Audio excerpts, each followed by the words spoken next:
આભાર વિધિ કરવાની હોય, હું બાબુભાઈને વિનંતી કરીશ કે સૌ હરિભક્તો વતી બાબુભાઈ આભાર વિધિ કરશે. તો પધારો બાબુભાઈ.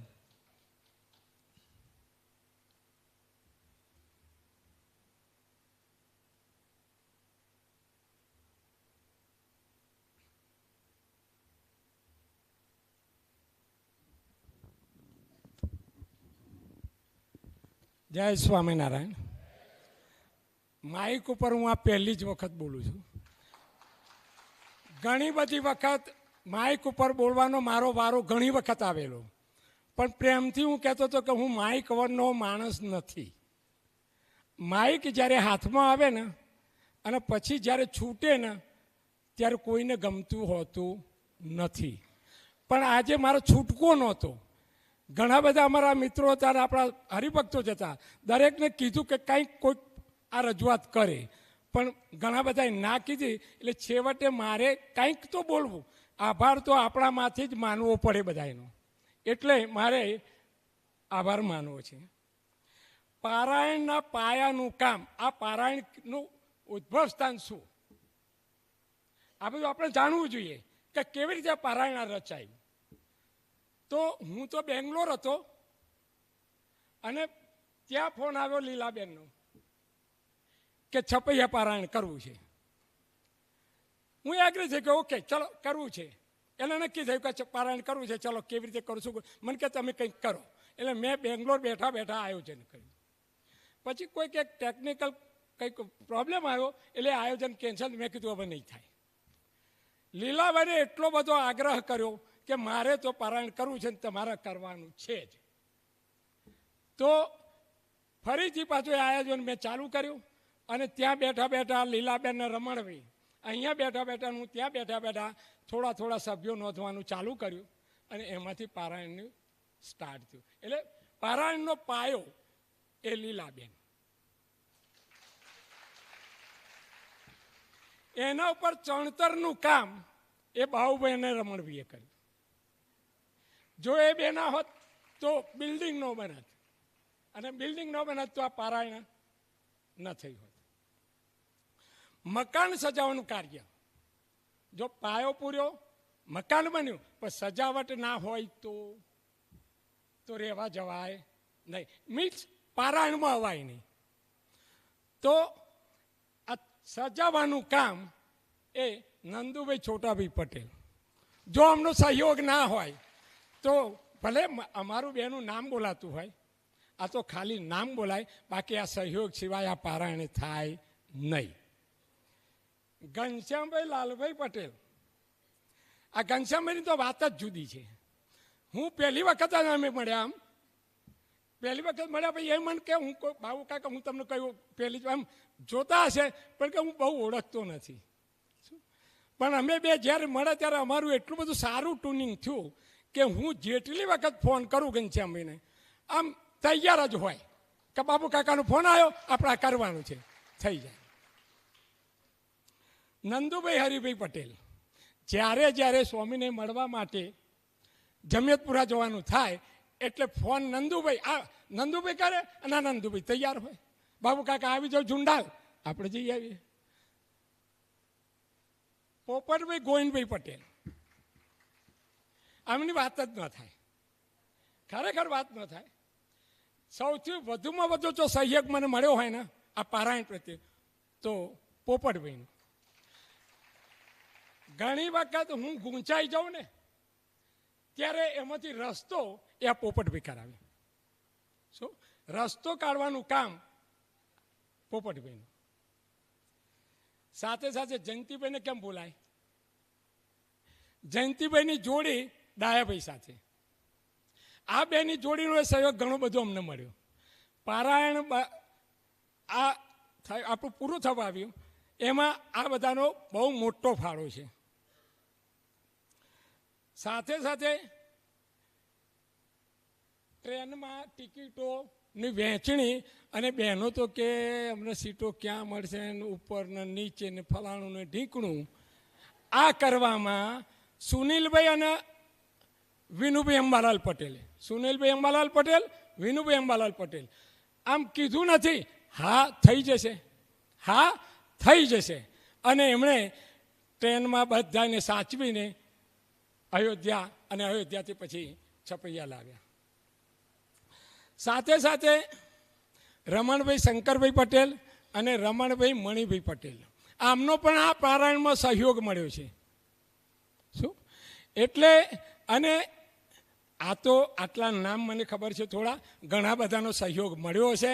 શું નામ ભાઈ આપણે ભૂલી, અશોકભાઈ, બરાબર. અશોકભાઈએ અમે મળીએ એટલે એમ લાગે કે આવા માણસો જો હોય ને તો ટીમ બને ને તો કાંઈ કામ અઘરું રહે જ નહીં.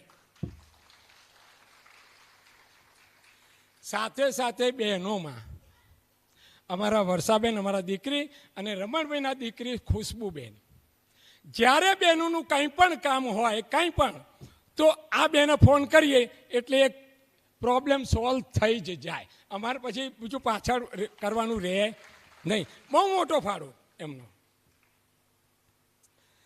આ પારાયણમાં જો કોમ્પ્યુટર ન હોત ને, શું કોમ્પ્યુટર ન હોત ને તો આ પારાયણ ના થઈ હોત. અને એના સાક્ષી અમારા 15 જણની જે ગ્રુપ છે એમને ખબર છે, એમને ખબર છે જો કોમ્પ્યુટર ના હોત તો આ પારાયણ યોજી શકાત નહીં. એનું કારણ કહું. 18 તારીખની આપણે ટિકિટ લેવાની હતી, ફક્ત 37 ટિકિટ મળી. 160 લેવાની હતી. પ્લેનના થોડા બાકા જ કરી દો, પણ 160 ટિકિટ એમાંથી 37 ટિકિટ મળી, પ્લસ મોટેરાના 6 જણ, એટલે કે 43 ટિકિટ પહેલી ટ્રેનમાં મળી. એક ટિકિટો લઈને જ્યારે અમારા ઘેર આવ્યા બધા, આ 15 જણનું ગ્રુપ, નક્કી કર્યું. શું નક્કી કર્યું? કે પારાયણ કેન્સર, આ ટિકિટો એ કેન્સર કરાવી દઈશું. ટિકિટોના પૈસા જો થોડા ઓછા મળશે એનો બહુ મોટો પ્રશ્ન હતો નહીં. આ વાતો થતી હતી ત્યારે બીજા રૂમમાં મારો સન સ્મિથ એ સાંભળતો હતો. એટલે આ બધાની વચ્ચે આવ્યો કે પપ્પા એમ કરો ને, આ એક 3 ટ્રેનો છે ને 19 તારીખની છે, એને ખબર નથી એને ક્યાંથી શોધી કાઢ્યું હતું આ કોમ્પ્યુટર દ્વારા. અને એ ટ્રેનોનું લિસ્ટ આપ્યું. કીધું આજે એક જ ટ્રેન છે ને આવતીકાલે એટલે કે 19 તારીખે 3 ટ્રેન છે, એમાં તમે ટ્રાય કરો. આ ટીમ વળગી ચાલુ થઈ ગઈ, કારણ કે ફોર્મ ભરવાનો. પેલો ફોર્મ તો બધો ભરેલો, એમાંથી 37 કામમાં આવ્યો, બાકીનો બધો. તો આ 3 ટ્રેનોમાં રિઝર્વેશન માટે ફોર્મ ભરી દીધા એ જ દિવસ, કારણ કે બીજા દિવસે હતા તો 8 વાગે લેવા જવાનું હતું. ટિકિટ લેવા જવા, ટિકિટની બારી ખુલે 8 વાગે, અને આ બધા આપણા હરિભક્તો કેટલા વાગે જાય તમને ખબર નહીં હોય. ઘનશ્યામભાઈ તત્કાલની ટિકિટ લેવા માટે કલોલ 6:15 તો ત્યાં બારીએ પહોંચી ગયા હતા. 6:15 8 વાગ્યાની ટિકિટ, કેટલા વાગે પહોંચી ગયા હતા? આપણે આવો સહયોગ જો ના મળ્યો હોત તો આ પારાયણ થયું હોત નંદુભાઈ. 3 ટ્રેનમાં ટિકિટ બધાને મળી ગઈ, ન્યાય મળી ગયો. છતાં પણ 2-4 ટિકિટનું ના મળ્યું, એમાંય પાછા તત્કાલ માટે પાછા ઘનશ્યામી દોડ્યા પર કલોલ. અને આ ટિકિટો લેવામાં, આ રેલવેની ટિકિટો લેવામાં એક રેલવે મેનનો આપણો મોટો સહયોગ મળ્યો. એમનું નામ છે હિતેશભાઈ બાઉભાઈ પટેલ, અંબાપુરવાળા. આમનો મોટો આભાર અમારે માનવાનો છે.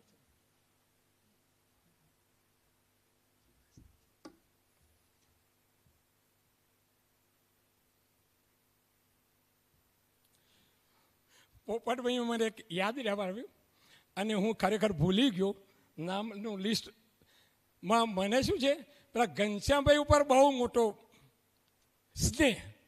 એ ઘનશ્યામભાઈના સ્નેહમાં એક નામ એમના ઉપરનું ઉડી ગયું. કાંતિભાઈ ભુલાભાઈ પટેલ સાહેબ, ધમાસણા. 50% હું ફોન કરું એટલે આવી જાય. 50%માં રમણ દાદા છે, ને કાંતિભાઈ ફોન કરે કે બાબુભાઈ ત્યાં જતા રહો, અને કાંતિભાઈ આવી જ જાય. કોઈ 10 મિનિટ 5 મિનિટ અડધો કલાક કાંઈ જ નહીં, આવી જ જાય. હવે આવો સહયોગ મળે ને ત્યારે આ પારાયણ થાય, બાકી પારાયણ થાય નહીં. એ તો તમે જોયું કે આ બધું અઘરું કામ છે. અમે અઘરું બનાવતા નથી, પણ આ રિયલ જ્યારે આ બધું આવી ટીમે વર્ક કર્યું ને ત્યારે જ આ કામ થયું.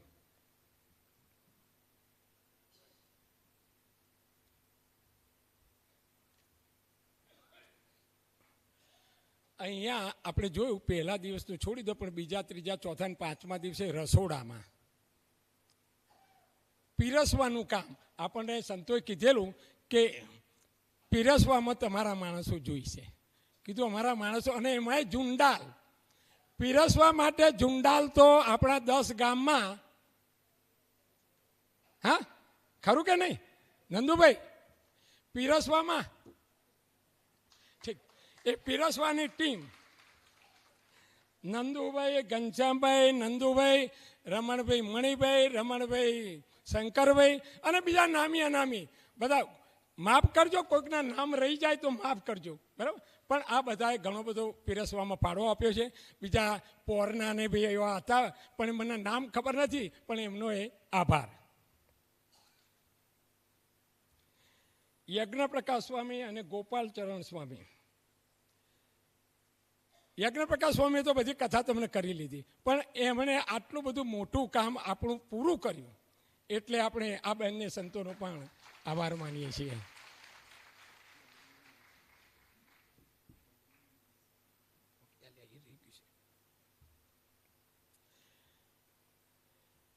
છપૈયા તો આપણે આવી ગયા. આ બધું તો મહારાજ ભળ્યા હતા. જો બાળ ઘનશ્યામ મહારાજામાં ભળ્યા હતા ને, ત્યારે આપણે આ પારાયણ પૂરી થઈ. આવી ગયા અહીંયા. આવ્યા પછી દેવસ્વામી, વિષ્ણુ પ્રકાશ સ્વામી, ગુરુ સ્વામી શ્રી જગત પ્રકાશ સ્વામી, અને પારાયણની એમને ઘણી મહેનત કરી આપણા પારાયણમાં. અમને આ બધાને એવું લાગતું હતું કે સ્ટેજ કેમનું સજાવટ થશે ને આ થશે ને તે થશે.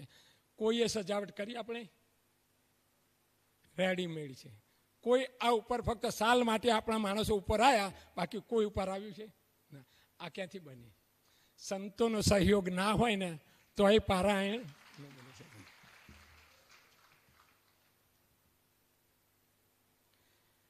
આપણી સંગીત પાર્ટી ભલે 2 જગ્યા દેખાય છે, પણ બીજા 2 પણ.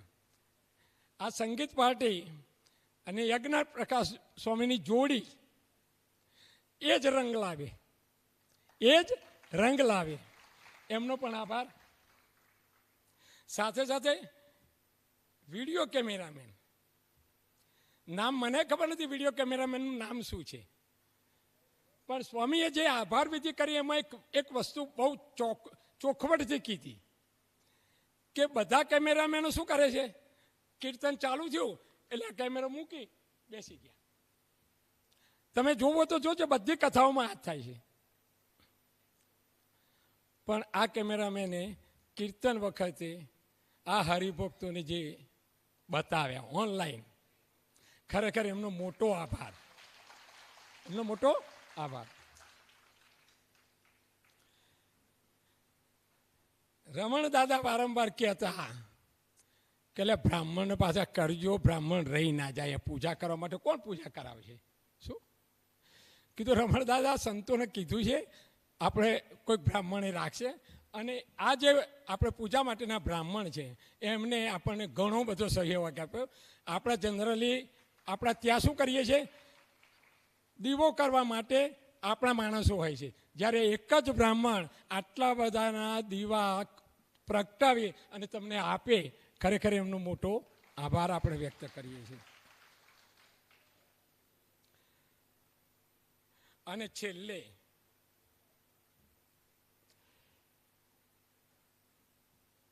આ બધા હરિભક્તો છે ને, અમદાવાદથી 1400 કિલોમીટર દૂર અહીંયા છપૈયા આવ્યા છે.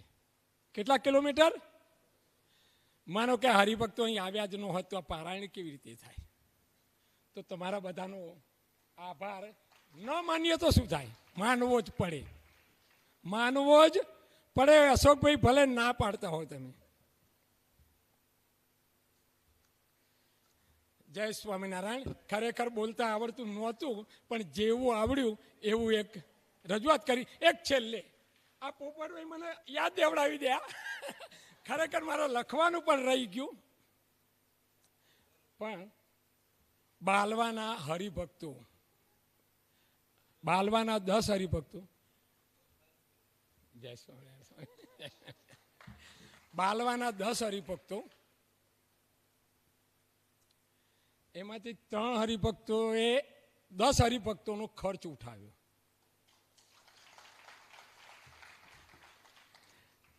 એકનું નામ છે હીરાબેન, કાંતાબેન ચૌધરી અને શાંતાબેન ચૌધરી, અને ત્રીજા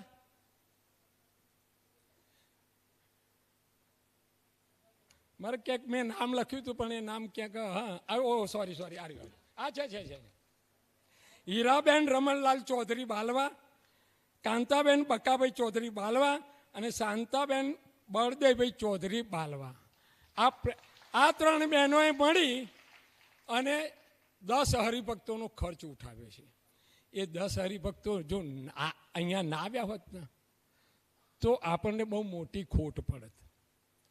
એમણે તો શરૂઆતમાં નોંધાવી દીધેલું. ખરેખર તો એમને આવવાની ઈચ્છા હતી, 20 હરિભક્તોનો ખર્ચ આ 3 બહેનો ઉઠાવવાના હતા, પણ સંજોગો વસાત એમને કંઈક પ્રોબ્લેમ હશે એટલે 10 જ જણ રહ્યા. પણ મને એટલી ખાતરી છે કે આ પ્રોગ્રામ જોઈ અને પેલા 10 હરિભક્તો જે નથી આવ્યા એ શું વિચારતા હશે એ આપણે કંઈ કહેવાની જરૂર નથી. બસ વધુ કંઈ કહેવું નથી. આ બધું આપણું નિર્વિઘ્ને, સંતોએ કીધું કે નિર્વિઘ્ને આવો પારાયણ, આવો પ્રસંગ પૂરો થયો એ ખરેખર આપણને બહુ ભાગ્યશાળી આપણે છીએ. જય સ્વામી નારાયણ.